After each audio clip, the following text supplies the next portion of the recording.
Hello and welcome to the Walter's Wanderings Travel Podcast, episode 23, I think we're up to. You can hear this podcast now on many of the great podcast providers, including Google Podcasts.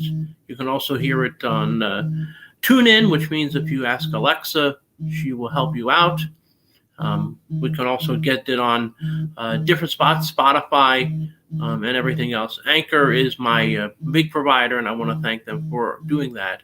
As well, our special of the day, if you want to travel by train travel is apparently a very safe way to go these days.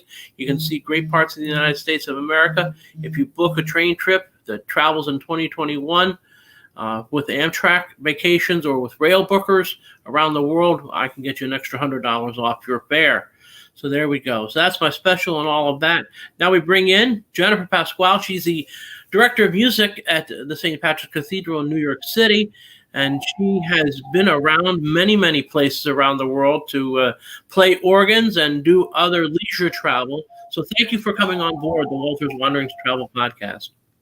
Thank you, Scott. Great to see you. And I'm sorry we're not seeing each other live, but look forward to that day. Yeah, that's right. It's coming sooner than we think, we hope, or at least, that's what they always keep telling us. And we just keep plowing through all of this. So that's now, right. How did travel start with you? Was it a matter of you going with your folks different places, or how did you get the travel bug? I got hit with the travel bug, I think, right at the end of high school, beginning of college. My very first flight was a flight to the Philippines. That's a really long flight, for a first timer, especially. But I am Filipino by heritage, and my dad's sister wanted to take me to the Philippines to meet the rest of the cousins that I had never met before. And so we got on a plane, and several planes that would be, I guess, and made it to the Philippines. And ever since then, I've been hit with a travel bug. It's just something I love. I love learning about people, eating food, learning history, seeing things, hearing things. It's just something that I'm really passionate about. And you've been blessed to be able to go ahead and travel many times accompanying choirs, ones that you've directed and others maybe you've participated in. What's like the best memory of a trip with a choir that you have? That's a hard one because there have been a number of trips, but I think the most memorable one was, goodness, there are a lot. But I think it would be having to sing for the Pope in Rome. The Pope Benedict and Pope Francis and Pope John Paul II, now Saint, have all been to New York, and you sang for one of them. Three of them, excuse me. You sang for three of them. Three. I had the trifecta. That's right. You sang for all three that I was involved with as well. But to go in reverse, to go where he lives, that's kind of a cool thing. And so to be able to sing and know that he's present and listening, that was pretty special. So I've done it on a number of occasions. But those seem to be really, really special. And knowing that they're listening, even if they're actively speaking to other people, that our music is still being heard. Yeah, no, I understand that. I remember once years ago, I was part of a choir that sang in a papal audience for St. John Paul II. And the thing was, it was just us and another choir of children from Bologna on the other side of the whole big, ginormous assembly hall they built for the papal audience on Wednesday. And we were just actually going ping-ponging back and forth between our songs and their songs. They only had 2 songs, though. We had about 7. So we would hear their songs like 4 or 5 times before the St. John Paul showed up to confer his blessings on us. And then we had pictures taken, which is, I think that's really also, kind of nice to have a picture of you with the Pope at the time. It's always a very good thing. Now you played. Do you have a count of how many different organ instruments you played around the world?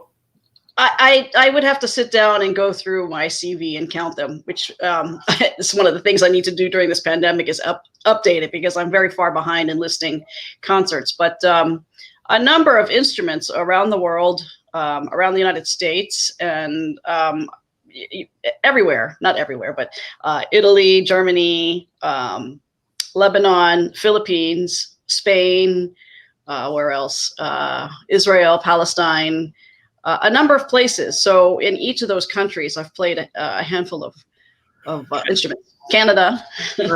And don't forget Russia, right? Russia, yes, of course, big country. Oh, It's yeah. funny to mention that because one of those times that I was at a papal audience and ping ponging back and forth, as you would say, it was ping ponging back and forth with the uh, cathedral choir from Moscow, and they didn't speak English. We didn't speak Russian, but the music director, who is a nun, handed me this packet all in Russian, and I just kind of tucked it away. And a few years later, they reached out to me, and so now I have this great relationship with them, and I've traveled to Moscow to perform there at least 3 times because of that ping ponging.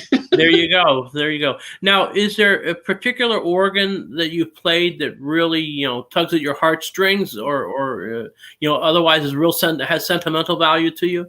Yes, I can think of 2. The first one, of course, would be the bamboo organ in Manila, Philippines, in my mom's hometown of Las Piñas, where she grew up and went to church and school. And so that is one that is closest to my heart, even though it's so far away. It's unique. It's a bamboo organ. Now, not the only one in the world. The organ company has built a couple more, but that is the first, and that's special for blood reasons. And then the organ in the cathedral in Italy, which the cathedral is not St. Peter's, that's a basilica, but the cathedral of St. John Lateran has this old instrument from the 1600s, and that's pretty special and unique too. Not very many people get to play that, so that's another special one for me. So I love all instruments. Early instruments are the 2 that I just listed, and there's so many grand instruments out there, but those 2 really are special to me. So now, do you have like an organ playing bucket list of organs you haven't played that you want to go ahead and play? Or is there an instrument out there that really is calling your name and you can't wait to go play it? Well, I know it's not possible at the moment, and I've never played there, is Notre Dame in Paris. I've been there and I've heard the instrument and I know the organists, but I've not played the instrument. So that would be kind of cool to be able to play that once the cathedral is rebuilt and the organ is reinstalled, and special place.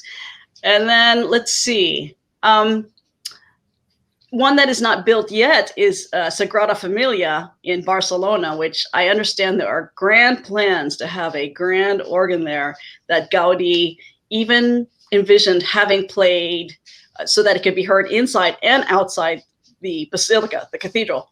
And so it could be heard into the plaza, or it will be heard into the plaza, as well as inside the church. And that was his dream. So that would be cool to see that happen and be able to play that before I die. Yeah, well, that Barcelona space is quite an undertaking, and it's still not finished, and Right. We'll see how long it takes, because I mean there's a lot of intricate pieces there. Right. Now you have a family, you have a husband and a daughter, and your daughter, who's not, I mean, what, she's 7 now? 8. 8. Okay, she just turned 8.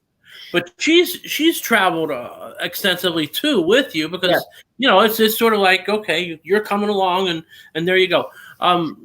Do you have a special experience that you remember having with her, that whether she remembers or not through her cognitive memory, that really was like an awesome travel moment for you?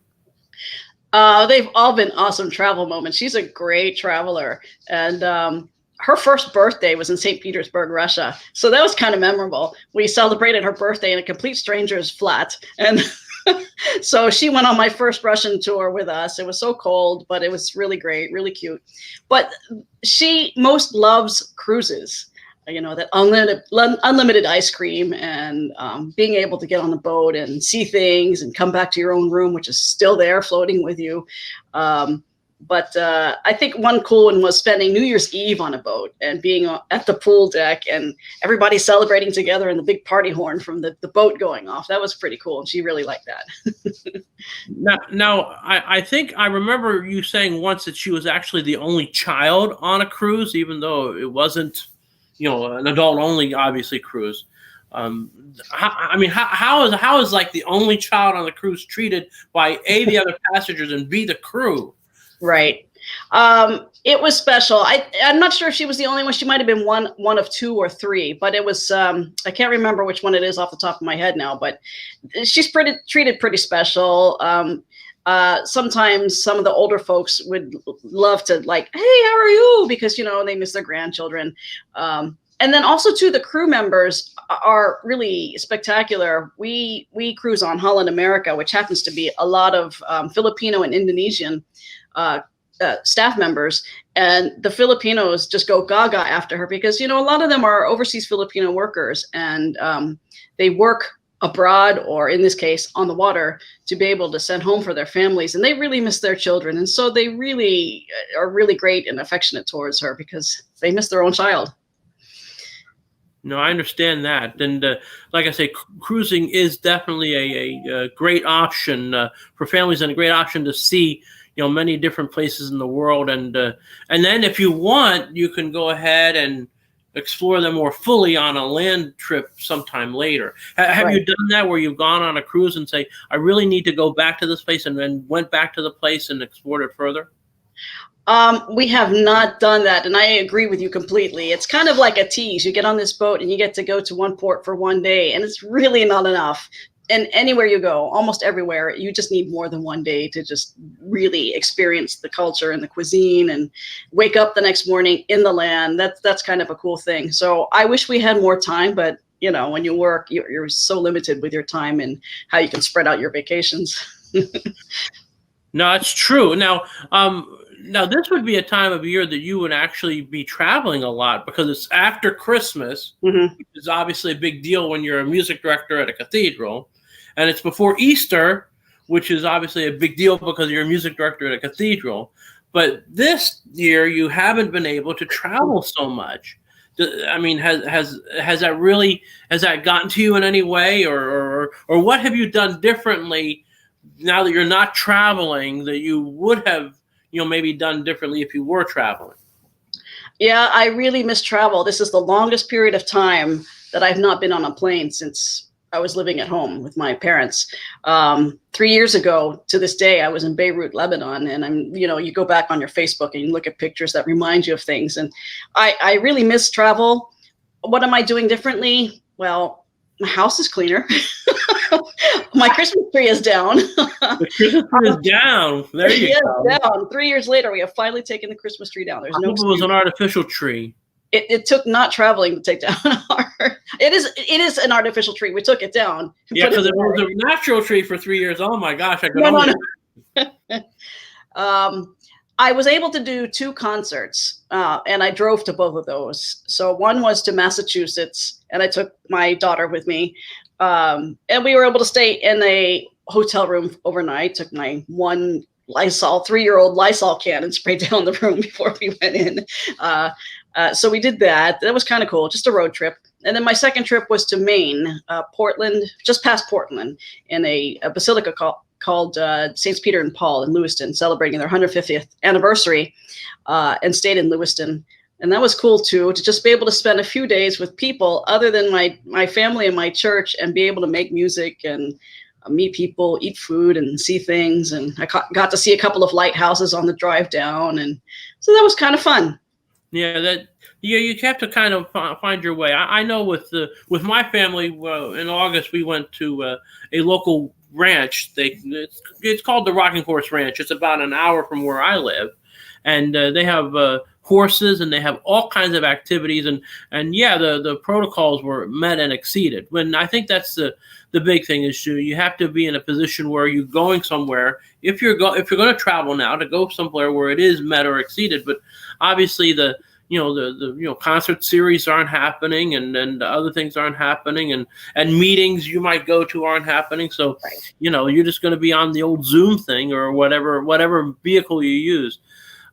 So now, is there anything that intrinsically that you really would hope that you could travel, where you would want to travel to sometime in the future, that you haven't gone yet? And what's the attraction for you? I would go anywhere in the world in a heartbeat. So you put me on a plane, you just have any destination, I'll go. But some places, I've never been to South America, so I would love to go there. I haven't had a reason. I almost went, I think, for a festival, but for some reason it didn't work out. The dates didn't work out. So I'd love to go there, whether it's for professional or leisure reasons. explore more of Africa. The only city that my husband and I went to was Tunisia, and that was on a cruise. But I would love to see more of the country, just because I never have done it. One of those polar cruises, like Antarctica or something, you get to see the penguins. That would be kind of cool as well. But I always love Asia because of my Asian blood, and would really love to go back to Southeast Asia, or even go travel further north than that, and visit, see some countries that I've never been to before, and experience the cuisine. Would love to do that. I think you keep mentioning the cuisine. I think getting food that's authentic. No, authenticity in travel, I really believe, centers around food and drink. Yes. I think more than anything else, because not only is it just the eating and drinking part, it's all the socializing part that goes along with it, and that really, and you get to really meet people in their element when there's a food or drink thing happening. Is there anything specific? Is there a specific food that you, as soon as you hear that food name, draws you to a memory of somewhere you traveled? Gosh, there's so much food, and I love food. I love travel and then food in that order. Goodness, everywhere has great food, but I would have to say that the cuisine of Southeast Asia, Vietnamese, Thai, the Philippines, all that food is just so awesome. It's got this nice spice to it, and you smell it and you taste it, and you automatically know that you're in Southeast Asia. Well, that's true. There's plenty to recommend there. There's no doubt. Well, I really appreciate you coming on board and talking with us about your travel experiences. I know you're very busy, even with the kind of truncated schedules that are occurring now, and I'm sure that your life is sort of upside down on its head for a bit. But hopefully, this too will pass. We know it will. And I look forward to coming down to the big house and seeing you there in person soon. And obviously, I look forward to making more music with you, and maybe we can travel together at some point. That'd probably be a very good thing, because if it's about food and stuff like that, I'm in. So there you have it. So I thank you so much, Jennifer Pascual, with us today on the Walters Wanderings Travel Podcast. I just want to let everyone know, again, $100 off any train travel you might want to do with Amtrak Vacations or Rail Bookers, and check me out on all the different platforms you can hear me on, as well as the YouTube channel right here. Everyone have a great day, and we'll check you out next time on the broadcast.